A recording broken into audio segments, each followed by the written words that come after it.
Dear Vara Prasad ji, please take over. ಎಲ್ಲರಿಗೂ ನಮಸ್ಕಾರ. ಈ ಸಂಭಾಷಣೆಯ 48ನೇ ಎಪಿಸೋಡ್ಗೆ we have an excellent speaker who has accomplished a lot of achievements. Shri Supreeth Chadaga. He is international. He is basically an engineer by qualification, and he is a national level table tennis player, and he has represented Karnataka, and he has won several awards for in this sport. And also Supreeth recently ventured into pickleball, and he represented Karnataka at the National Pickleball Championship held in Jammu and Kashmir. And he is also into he has also an organization called Scooled, a multi-sport and active lifestyle ecosystem based in Marathalli, Bangalore, built by athletes for communities. Today, Scooled operates two premium multi-sport facilities featuring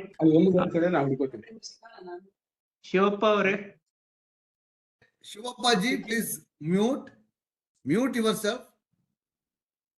Shivappa is our professor NCC. Okay, right, sir. Thank you. So he has is operating two premium multi-sports facilities featuring temperature-controlled swimming pool and a professional table tennis arena, high-quality turf grounds, pickleball courts, and a structured coaching program and leagues. Scooled also partners with many multinational companies, organizations such as Google, Samsung, Mercedes-Benz, etc.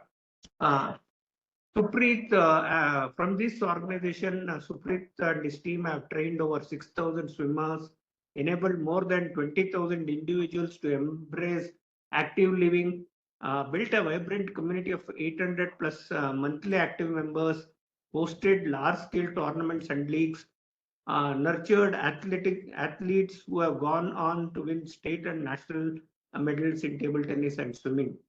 So we have a very eminent speaker today, Mr. Supreeth. We are honored to have you here today, and I request Supreeth to give a talk on the subject "Move before you must." Thank you. Sure. Thank you, Vara Prasad. Chadaga's grandfather was a great friend of me. We were in the Kannada movement. Kannada ಇದರಲ್ಲಿ ಬಹಳ ಕೆಲಸ ಮಾಡಿದ್ವಿ, ಚಳುವಳಿ. ಅವ್ರು ಎಲ್ಲೇ ಕಾರ್ಯಕ್ರಮ ಮಾಡಿದ್ರು ಅವ್ರ ತಾತ ಅವರು ಊಟ ತಿಂಡಿ ವ್ಯವಸ್ಥೆ ಮಾಡ್ತಾ ಇದ್ರು, ಬಹಳ ದೊಡ್ಡ ಹೋಟೆಲ್ ಬಿಸ್ನೆಸ್ ಮಾಡ್ತಾ ಇದ್ರು. ಇವಾಗ ಅವರ ಮೊಮ್ಮಗ ಅದೇ ತರ ಎಂಟರ್ಪ್ರೈನರ್ ಆಗಿದ್ದಾನೆ. ನಾನು ಬಹಳ ಹೆಮ್ಮೆಯಿಂದ ಪರಿಚಯಿಸ್ತಾ ಇದ್ದೀನಿ. ತಾವು ದಯವಿಟ್ಟು ನಮ್ಮ ಹುಡುಗನ ಆಶೀರ್ವದಿಸಬೇಕು. ಚಡಗಾ ಅವರೇ, please. Thank you so much, Mr. Kodanram and team. Firstly, I would like to thank the Central GSC and the Custom Sports Cultural Association for firstly inviting me here today, and also providing thousands of folks to really help share the knowledge, understand from each other, and build a very great community. I think today we all anything that we do is all about movement and community building. So what I'll do is I'll share my screen. I've just prepared a short deck of what I feel movement and sports of India has been so far, and how we can make this a great nation in terms of movement. So I'll just share my screen, and we happy to share my thoughts on this.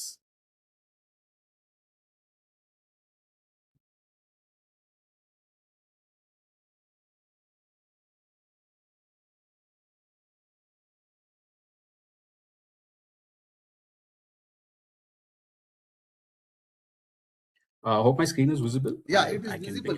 Go ahead. Okay. So another point before I begin, Mr. Kodanram, when I was younger, he was not only my table tennis guru, but also my practice partner. I think, that's one of the most beautiful things about sport, where, when I was younger, he we would play together on weekends. I'm sure he would recollect it. So apart from being my guru, he was my table tennis practice partner, under the guidance of my first coach, Sri P.S. sir. But yeah, it's lovely to, having interacted, about, I mean, it's great to be back here and, interacting with all of you wonderful people. So it just, I just recollected those memories back when we would play together and, being coached, by being guided also by Mr. Kodanram sir. So it's lovely to be here today and, really appreciate this whole community and aspect that the whole team is doing. So let me. So today's discussion, or what I wanted to really talk about was moving before you must. I know it seems like more of a doctoral advice. I know somebody who tells you need to do this before you start. You must start doing something, but it's. I mean, it's more from a point of view where how today's culture, today's movement, and today's world we live in, how important movement has become, and just want to convey that movement is more of a life skill than a necessity as of today. So that's what I would like to be talking and understanding how this whole culture of movement has been has been in us so far. So one of the things, as Sir was talking about, of course, we did start School, which is a multi-sport center academy, which mainly focuses on sports and active lifestyle. But there was some kind of a thought, that before we started this, right before COVID, right during COVID / post COVID, where there were three instances, if I can recollect, which really made us start the company that we have built today. So one of the instance being during COVID, of course, I always wanted to give back, or coach a set of people, in terms of any skill, any level they were at. So I got an opportunity to first start, coaching or teaching some of the kids in a gated community, in Bangalore. So one of the things that I realized was, in a group of 6 children in the same batch, we started noticing that even members,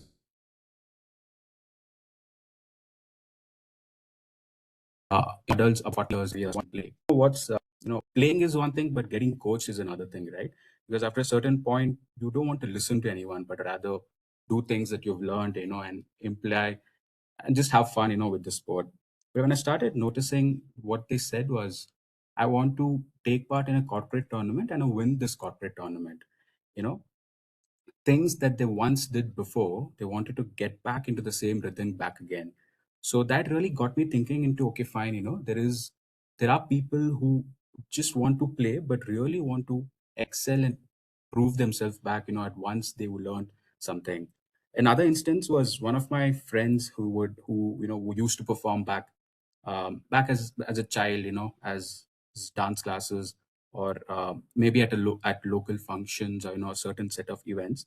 She started practicing dance back again to sort of get back into the performing into the performing field. And another part is, when initially we started the swimming coaching batches, this started out of an apartment, again, a gated society. We started noticing children between 4 to 6 years at this age, they started coming to the pool and the parents wanted them to swim along with the child. Even the parents wanted to come and swim.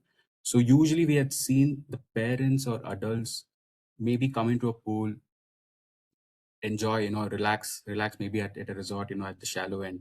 But all of them started realizing that they wanted to upskill, or get back into that culture or movement which they once missed.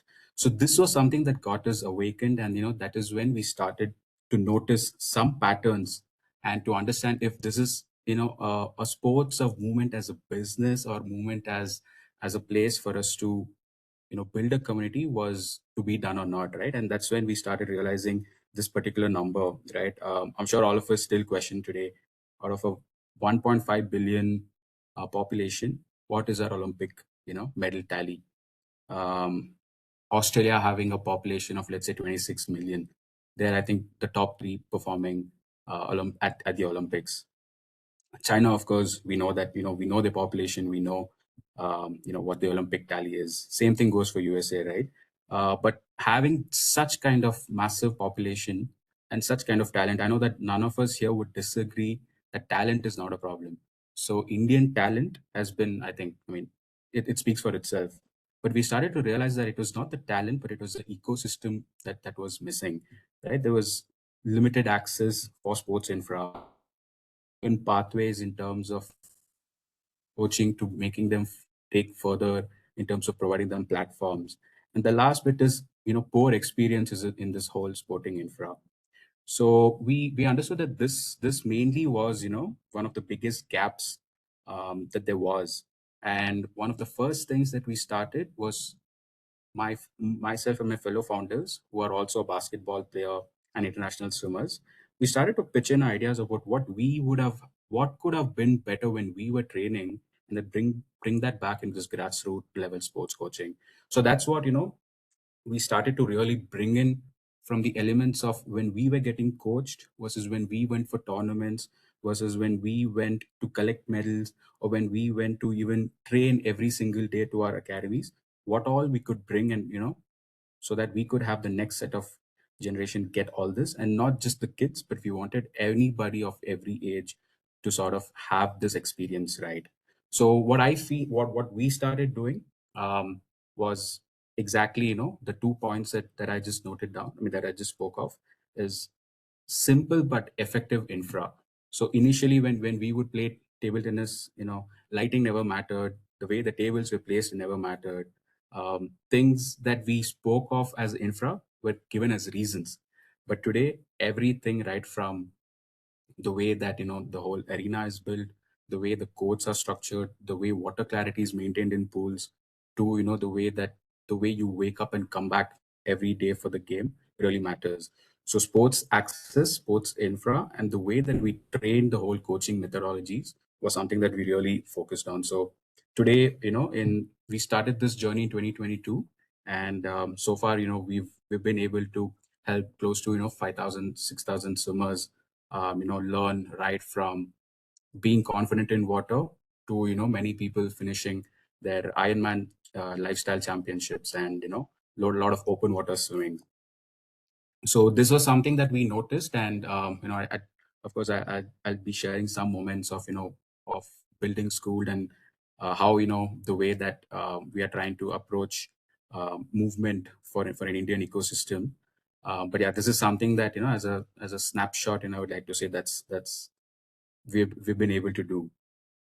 So some of the things, I think, if you talk, whenever I think our elders say something, the first thing that we do is question, right? When they say you should not do this after a certain time, we say why we shouldn't do this, right? There's always a question mark we put forward, and we really want to understand, because we're curious, but not to argue for it, only because we're curious, right? So in the last 40 years, I'm just comparing this between 1980s to 2020. So we've heard, stories of how either our parents or our grandparents would walk miles, to their school, or walk miles for certain commute purpose. How physical work was much more valued. I mean, much more of the usual case than today. And then slowly, as we moved forward, I think we started to look at cars replacing, our walking. Once you had the technology, or the whole web bubble burst in, we had a lot of screen time being dominated. And then, of course, the way that our culture, the work culture, also became more of, a sedentary, or mostly we sit back, and we everything that's to be done is mostly on the system today, right? So today, what we are seeing in terms of all the things, the way that we approach our work, the way that we approach things, it has been very, very different, right? Starting from things like, we may compare that, adults before walked more, but today in the gym, if you notice, children, I mean, or people of 18 to 24 years are lifting weights twice their weight, right? The way that we consume things now, very recently, I was just observing when we gave some fruit drinks, at the classes. The first thing they did was they looked back at the fruit drink and saw what they're consuming, right? So now it's become more of conscious consumption. Instances like this has made us realize that movement has become more conscious than how it was, made. It was more of, it was compulsory or there was no other choice, but to get things done through movement. But today, though we do have some luxuries of getting things done at home, it is more convenient, yes, from how we Swiggy or for a packet of milk, though it is right here, we would rather want a Swiggy than to go get it. But today, the way we move has become more conscious. So this is how I think we've been seeing the pattern of how movement has changed in the last 40 years. Of course, we do have sports tech and science that's helping us evolve better, but today, because of convenience and because of conscious choice, the way we move has completely changed. And this is how I think some of the reasons for for us to either be better at movement or not, that's a question mark end of the day. But this is how it's been going on so far. If you Some of the things, if you look at from the last 10 years, and especially after COVID, I think Strava, it's a running community app that reports that India has the biggest cycling community. In terms of pickleball and badminton courts, it was hardly in few hundreds of thousands. Today, it's crossed over 70 to 80,000 courts. In terms of the way that we work out, gyms, I don't know if any of you work out at a cult or any of the gyms, you need to wait 6 to 7 terms just to get one equipment. And I think the number of gym chains across the country has rapidly been expanding. And the way that the community events, so I think of late, run clubs, every area has one run club, right? Let's say Jayanagar run club, communally run club. In that, every Saturday, the same run clubs across each area, 10 different run clubs come together, you run. So today it's been more of community being together and doing things not just by yourself, but with the people that you share the same passion with. So today, if you really look at it, comparatively, compared to the last few years, we have been seeing an uprise, in the whole movement economy. If you need to tangent, the whole, the way that India has been moving, I think this just sums it up, in terms of how vast difference there has been from what we used to once do. So I think all this leads to one important question that all of us have, right? It's a very simple thing, but one of the difficult things to really comprehend and put forward. So I think this is where I'd like to share some insights on how sports really shapes you. Of course, we can put into 4 simple words saying confidence, discipline, mentality, and life skill. But I'd like to share some interesting facts about how I have seen over the past few years, not just me being, being a witness to sports shaping me, but a lot of friends around me, a lot of people around me who've been um, who could very much evidently shape being part of the sports shaping their lives. So one of the first things, after my graduation, I happened to work for one of the tech companies for a few months. But one of the questions they asked me, apart from the technical round, the usual HR round, they asked me a very interesting question, which I, of course, didn't know that would come. Yes, how has sports helped you so far? It was a very offbeat question, right? But it took me a moment to realize all the things that has been there. But I think one of the simplest way that I put forward was, I told him that sports has helped me lose gracefully, right? So this of course, this can contain a lot of weight in terms of how this whole facing defeat and discipline is held. I think in one of the keynote speeches Roger Federer once mentioned, over 80% of his victories in his whole career, he has only won 50% of the points. If you look at every point, only 50% of the points is what he had won.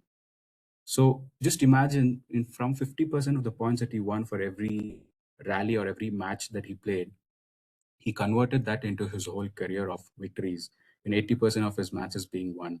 So it's not about losing the particular point, but how gracefully you accept it and you come back stronger the next point or the next day at your training session or the next tournament that you play.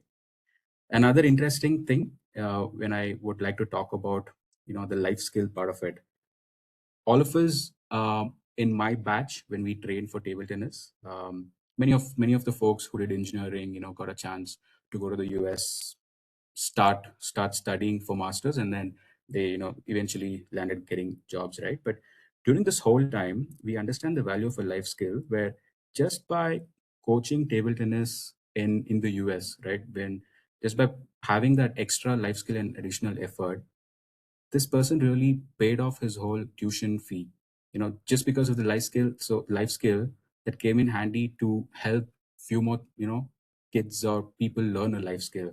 So this is something that we always tell ourselves, right? Apart from cricket in today's life, not a lot of sport has awarded or rewarded people in terms of monetary benefits. It's all in things like, these experiences and the non-tangible things. But if you really want to, equate in terms of monetary, but life skill, having a skill and knowing that you're good at something will really always help, anywhere that we go. So no one would really imagine 10 years ago, a person living in the US could really pay off his debts, by coaching table tennis and studying and hustling. So this is one, an interesting instance that, I could recollect. Very close friend of mine who was able to do this. Another part is, you might have heard of international called Archana Kamath. She represented India in the Olympics, the recent Olympics, and they put up a great fight, against in the quarterfinals. Unfortunately, they couldn't go forward. So I got a chance to, sit for her matches, or just share some of our practice training sessions together. So one of the things that the whole family and what Archana did was, apart from her sacrifices of um, doing the usual hustle, it was a mother who stepped down from who at a very pinnacle of her doctor career. She stepped down and completely traveled with Archana throughout the world. So sacrifices, though at that point of time, no one really would know what kind of rewards it would give. But today, I think the whole family's efforts, made Archana be an Olympian. And today, of course, she's doing wonderful, in her career, where she's just finishing a college, a master's, and taking a next leap of life. But that's one interesting thing, where we see today's parents, families, give everything for a person's way forward in sports. The other two bits, that's another interesting thing. Schooled, today we work with an alternative learning community. There are some children with special needs where we also work. Their lives get better through sports. So one of the things that the school and we plan to do was having a sports day for all children. And the highlight part was we made them do march past around the ground. This was a very touching part, where the parents of the children with special needs came back in tears and said, for those children who couldn't do a lot of things, be it simple things like picking a pencil and dropping, march past, around the whole ground, with the salute, with the actual, traditions and discipline of how a march past would go. And that's something that brought them, into tears. And we also didn't really believe that, this is how it has been a journey for all such children. So just to, sum up, like I said, there's nothing that you can value, and it's such invaluable lessons that, through sports that we have, through the journey. So one thing I think I would, as a takeaway, is pick up a sport, go play. Not just sport, but I think even any passion. It could be an art, any culture that you're into. So that really teaches us things that, you can only share experiences from what you have learned, but it really disciplines you into who you are and what you do. So that's something that would, that would always come back, and help, in any part of a career or life. The other interesting thing I think most of us, most parents of children ask is, what is the right time to start playing a sport in terms of competition or playing a sport competitively? So I think, Can of I course, the answer disturb you to for a while? Your yes. video is off. Can you put on? That will be better. Oh, I'm sorry.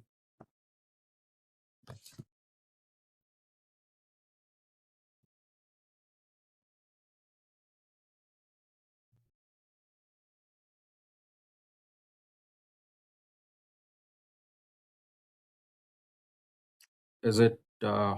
Please move ahead. Your Okay. screen visible now. You can play your thing.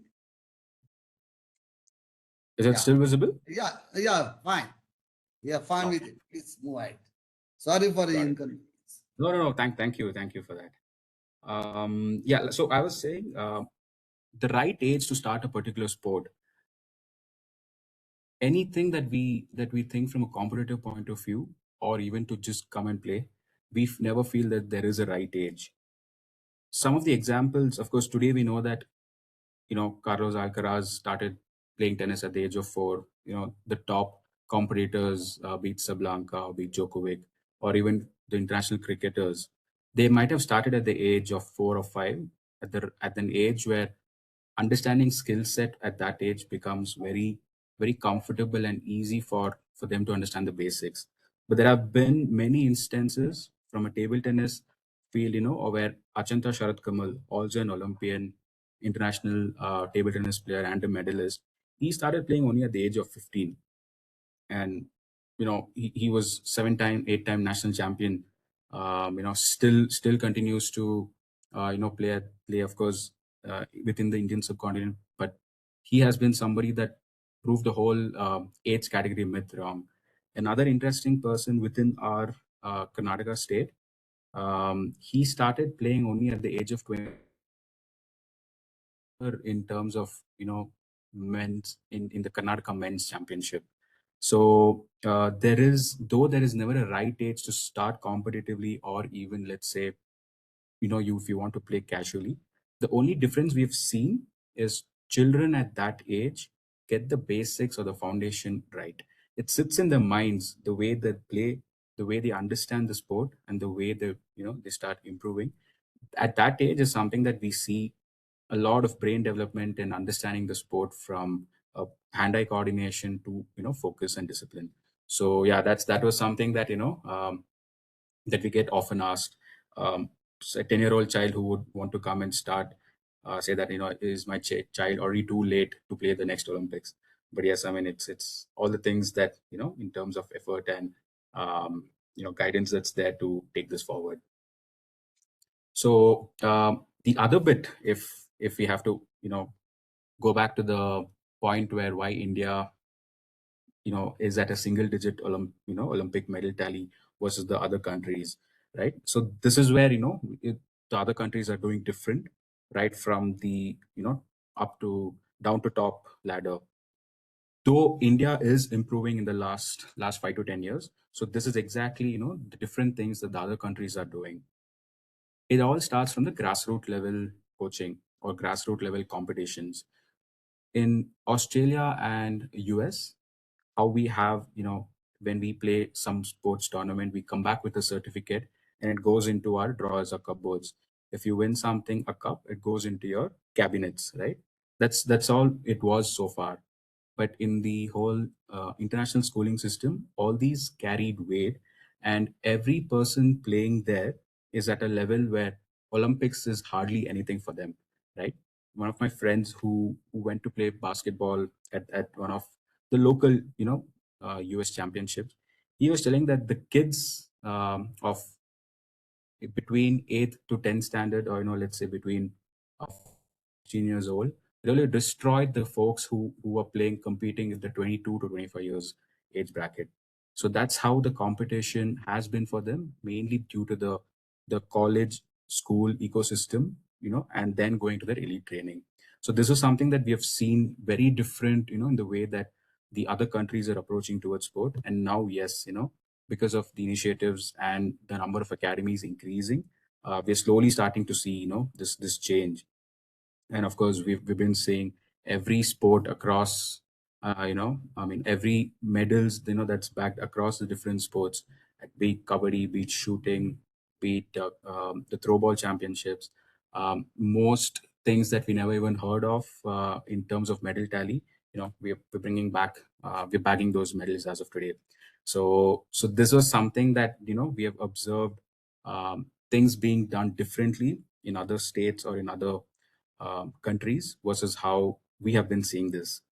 And another thing is, I think people often debate in tennis, because of course it being, a common sport that we all watch. We always say or debate, has Alcaraz Sinner era being played better than the Djokovic, Federer, Nadal era to, Sampras and Becker era.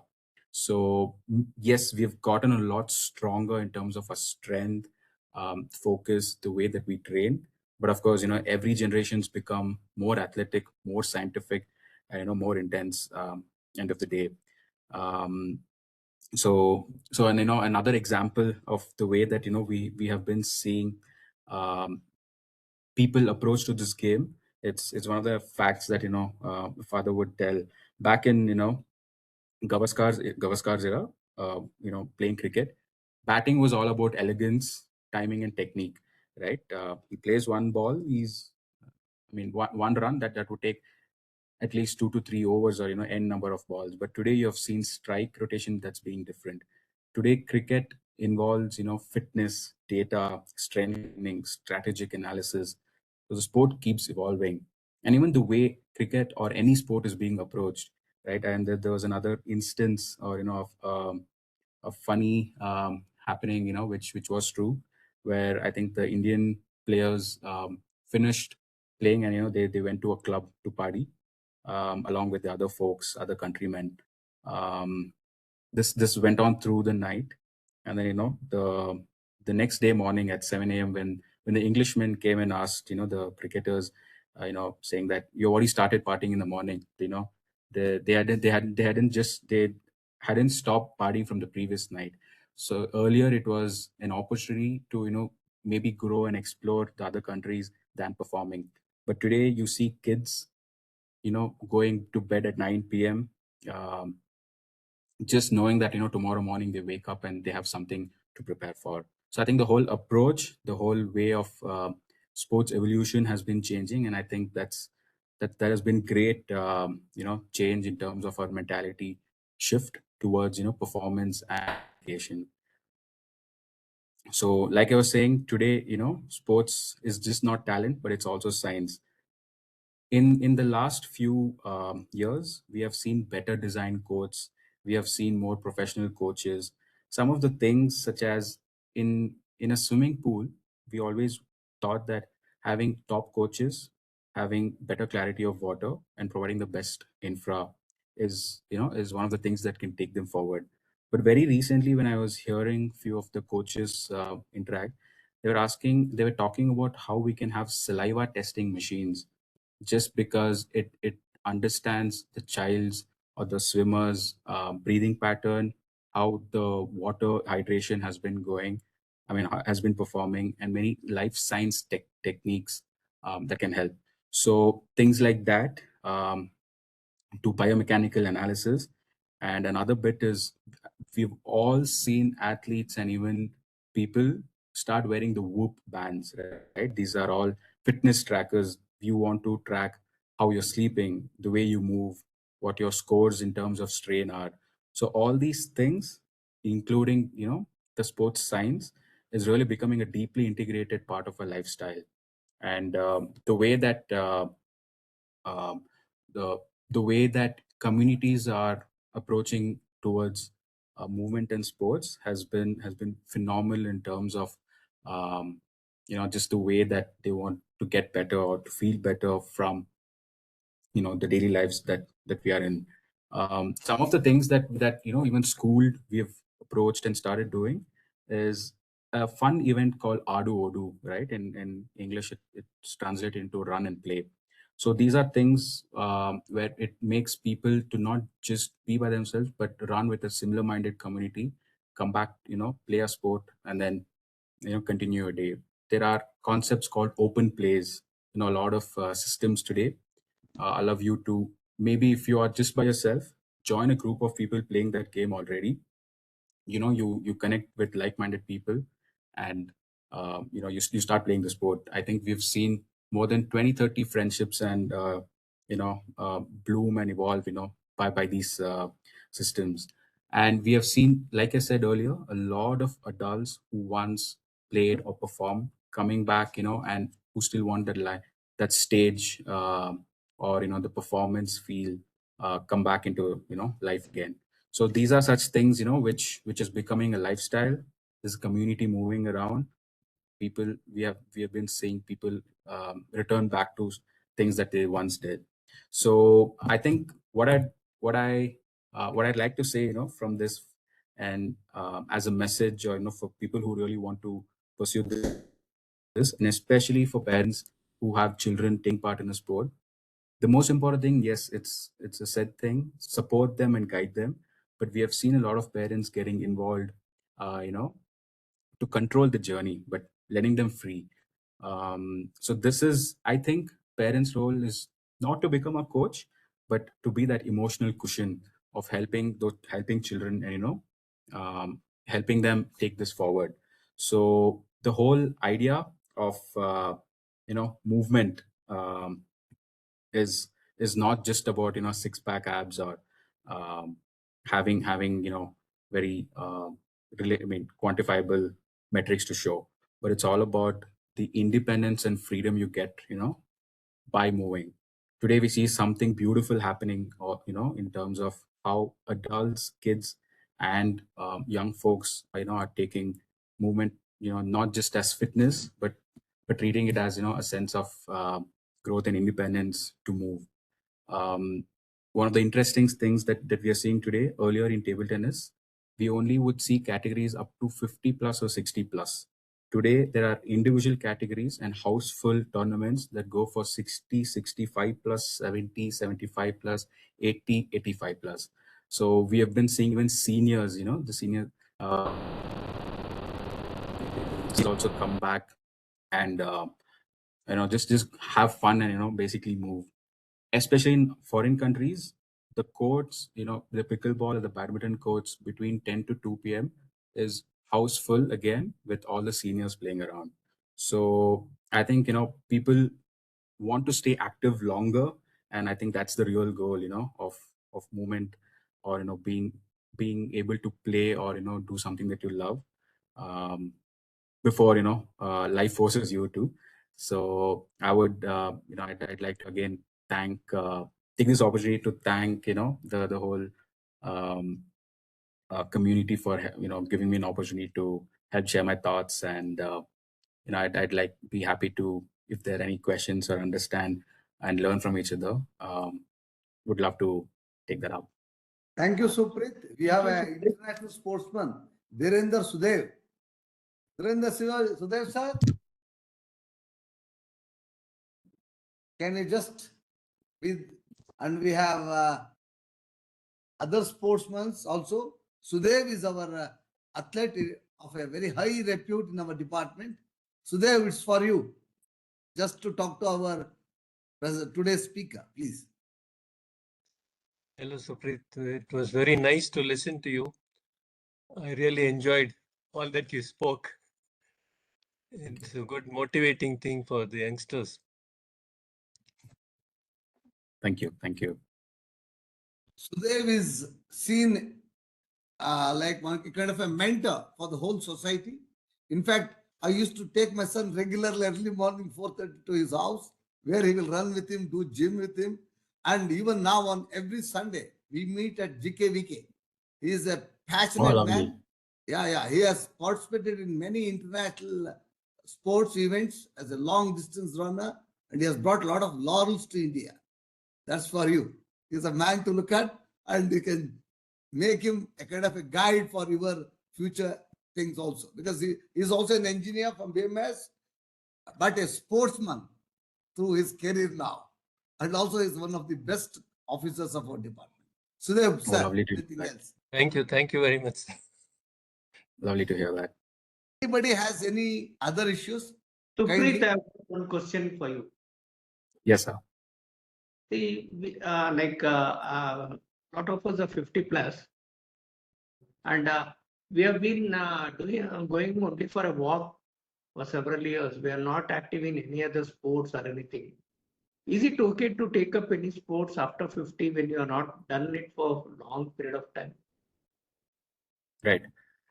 I think for that matter, as long as you enjoy, or if a doctor says no, any sport is something that you should definitely start. But I would recommend racket sports being one of the best ways to pick up and start, either badminton, table tennis, or pickleball. In fact, today I think we hear pickleball all around. A lot of articles promoting pickleball or the sport. But initially, it was intended for people to play that sport, after 50 years, where you're you're not it's not that injurious or high straining to your muscles at that point. So as much as, yes, walking and physical exercise is one of the things that of course we all do. If from sport point of view, this is something that you can definitely pick up a racket, go out there for a court. Another thing is, there is also one of our table tennis players who returned back, from the US with quitting his high-paying jobs. They've also started, fitness for seniors, especially fitness for 50 plus years, where they have a bunch of exercises, activities, and drills for people, between the 50 to 70-year-old bracket. They just recently got funded, from top VCs. So that's also something to definitely watch out for. Thank you. Anyone has any questions, please? You are free to ask him so that we make it interesting. I have put some questions on the box, but I can repeat here. Yeah. Basically, there is this muscle booster versus natural ingredients for people who are not taking sport as a serious objective, just for recreation purposes. Right. Okay. So you mean to say muscle boosters? I just read a comment. So is it muscle boosters versus natural food? Yes. And gym versus open air workouts, not for serious sports, I mean for casual recreational purposes. And what is the reflexes in old people versus regular person? How much Got it. does it really affect? To start, take the question of the muscle boosters was natural food. I think we all live in the area of protein. Till I think 2 years ago, 5 years ago, protein intake was, I don't know. We never knew how much protein should be, we should be taking. But even I trouble my mother every day saying that protein hasn't gone in today. What's for food? So today we have, of course, a lot of supplements, in terms of protein powder, protein pills, or even like you said, muscle booster, nutrition, pills. I mean, to be honestly speaking, from a science point of view, though I haven't ventured into that part of it, any day, yes, natural food, is the way to go forward. I think one of the older articles, Akshay Kumar had told, eat what your mother makes. Right. Right. Follow it. But yeah, I think it just need to be aware of what we're consuming. Like I said, anything today youngsters pick up, they first see the back label to see what all is there in this, only then they consume. So as long as the artificial the artificial means of consuming is not adulterated, it is still something that you can consume. But the first preference is definitely natural food. Yes. Thank you. And yeah, the other part, I think gym versus open air workouts, it really depends on what is the intent for. A lot of times gym helps you get better in terms of certain drills or movement that you want to train particular muscles. But open air workouts, work out differently in terms of your intent of, let's say, running or fresh oxygen going into your lungs, doing some calisthenics. Yes, exactly. So it really depends on the intent. There is no this or that. So based on the intent, both work well. Yeah. There is one more question, Supreet. It says, sir, my daughter is interested in taking up cricket. However, as all academies are far from my place and every day schools are there, we have not been able to send her regularly. How good is the future prospects of taking up cricket for an 8-year-old girl, sir? Right. I think the key word here, of course, like you mentioned, cricket. I don't think we need to. There's nothing two times to think about, beginning with a sport, especially for cricket. But of course, having said that, there's tons and tons of competition. If you really want to make it into the elite, right? But yes, today as we are evolving, like he mentioned, since the academy is far, and they're not able to send regularly, as infra improves, as accessibility of, sports academies keep getting better, till then, yeah, this is one sacrifice I think all the parents are making today to, help take children, to those far off academies. Sindhu used to travel 40 kilometers daily for our from a village to Hyderabad. Every morning, 5 a.m., she would show up at the court. Today, we have parents, at our academy coming all the way from Sarjapur to Marathalli, in the traffic. So today, I don't think we consider distance, but the time, involved in the travel. So yes, as long as the coaches are great, the infra is great. Today, yes, we will have to travel, but definitely the prospect of taking a sport, I would keep the highest. Cricket, maybe, almost at the highest. So any sport, be it cricket or any sport, like we saw, benefits are definitely there. But yeah, making it to the top or elite is a combination of factors of luck, dedication, hard work, discipline, and motivation. So yeah. Anybody wants to speak to him are free to unmute and speak to him. We have today Shioppa Notega, who was my NCC professor in Vijaya College, attending it. We want him to be the guest in the coming days, where he's been honored by military people for doing human service in the NCC. Sir, do you have any questions, sir? Any other questions? Umesh Subramanya, sir. Kanchibeli, another great sportsman of our department, is here. Ashok, you can claim the opportunity. It's very pleasure to have a sports person with us. One thing is NCC cadets. Hello, sir. Can you hear me, sir? Sir, we are able to see Yes, you sir. as well as hear you. Hearing, sir. You are Please, sir. clear. Yes. Sir, I was an NCC officer for 32 years, and most of the my NCC cadets were sports person in my tenure. And we won in cricket and running race and shooting, horse riding. And nowadays, there is a lack of sports activity in NCC also. Any guidelines for our students to involved in such activities, sir? So me to say, as part of training drills, sports activities were more involved earlier versus now, right? That's the case. Very true. Very true, sir. Got it. So I think even in sports, though we have our regular classes in swimming or table tennis, we have a lot of fun engagement related to sports. It not necessarily be a sport activity. A lot of things in terms of hand-eye coordination activities. It could be, simple muscle strengthening via a sport. Because I think the difference between working out and a sport is the experience and movement, that involves an equipment. So, a simple tennis ball or a football or any kind of, equipment, if available, you can definitely convert the whole experience into, towards the sporting aspect of it. So would be definitely, happy to connect with you and,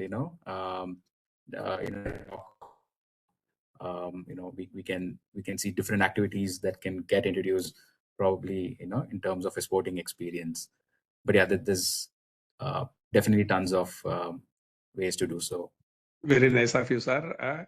Kodandram sir is one of the best friend of mine.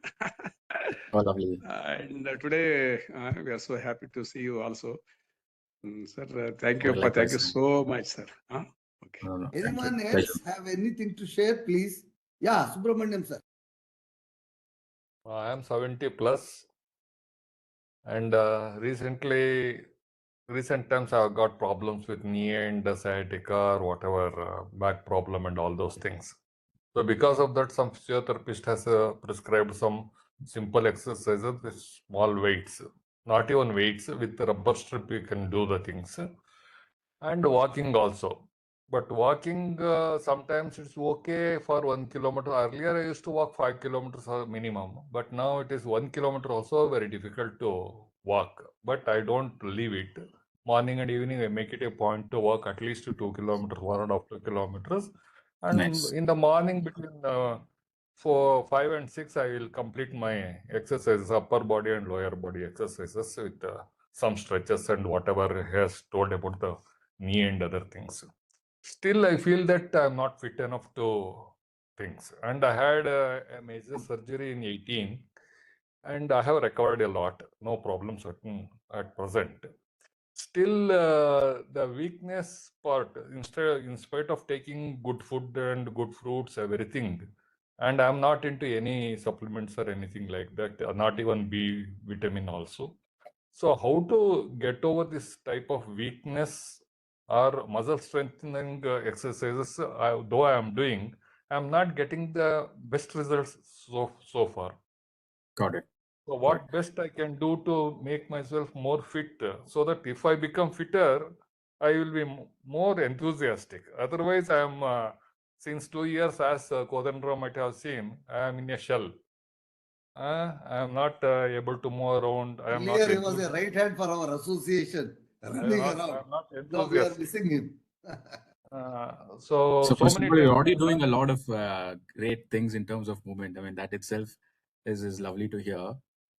But I think one of the things that we have seen, especially, we have had many, members of 75 to 80 years start doing, a lot of aqua therapy. When I mean by aqua therapy, not even doing things, different in the water, just walking in the water or staying in the water.